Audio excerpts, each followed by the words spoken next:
Oftentimes, in literature, the media, and pop culture, women are portrayed in a very vain and ditzy light. In novels, it is not uncommon for women to serve almost no purpose to the plot that doesn't involve a romantic purpose for the man, and the characters seldom have a comparable depth that the male characters would. In TV shows and movies, there are countless examples wherein the female characters are vacuous and used solely for comedic effect. The question we need to ask ourselves is, how do these characters behave under their respective circumstances, and how does that affect their personalities? A perfect example of this airheaded, shallow girl stereotype is Elle Woods at the beginning of the 2001 film Legally Blonde. We are first introduced to Elle's character on the day of her date with her boyfriend Warner, whom she thinks is going to propose. We see her spend hours grooming herself and then witness her breakdown when Warner doesn't propose, but instead ends his relationship with Elle, to which he claims is on account on the lack of her intellect, and that she doesn't take herself seriously, when in fact it is Warner that doesn't take her seriously. Through Elle's determined mindset, she gets a near-perfect score on her LSATs, submits a convincing video essay, and eventually gets into Harvard Law. You got into Harvard Law? What, like it's hard? Even though all of these actions were for the means of getting a guy back, she still did them all and perseveres under the expectations of not only Warner, but her sorority sisters and parents as well. While studying at Harvard, Elle receives even harsher discrimination and belittlement from not only her classmates, but from Warner and even her teacher. Yet again, after getting knocked down, she gets back up again and doesn't let people's expectations and appreciations dwindle her spirit and determination. Although Elle thrives under the circumstances at Harvard despite others, many other women would have behaved differently.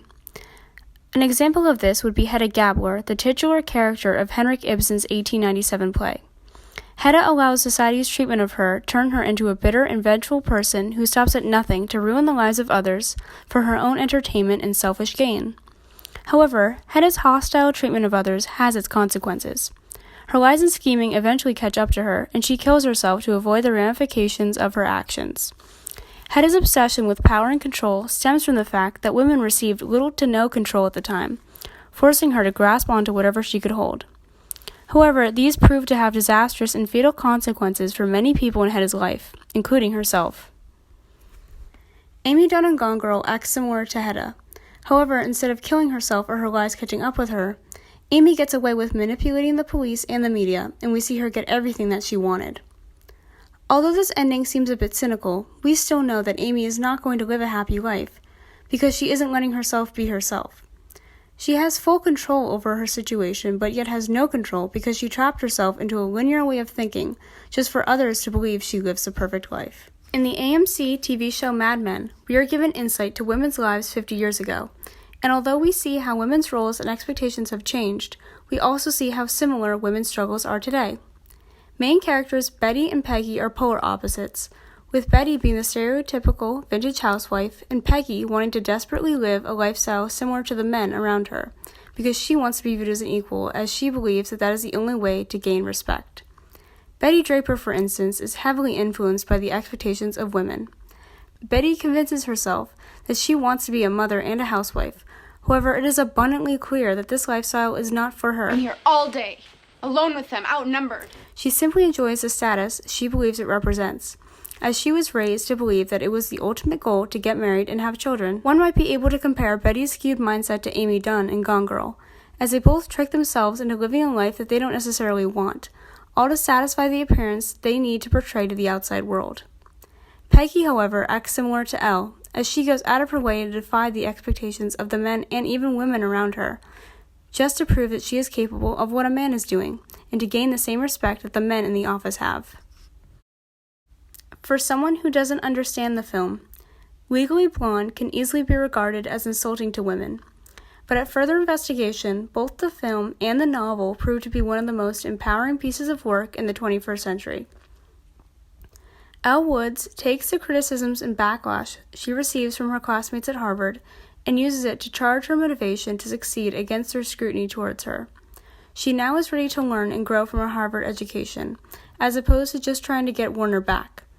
She realizes what a terrible and shallow person he is, and instead works on herself and grows as a person, instead of changing herself to fit Warner's depiction of an ideal woman. What is significant about Elle, though, is that she changes her attitude and drive without letting it alter her friendly personality. Elle doesn't hold any resentment or grudges towards Warner's fiancée Vivian, despite how she humiliated her. Through Elle Woods, young girls can learn how to work on improving themselves for their own benefit, and not just for a guy to like them. Elle eventually proves to everyone what a valuable asset she is for Callahan's firm, by using her previous knowledge of hair maintenance to reveal that Chutney was the one who killed her father.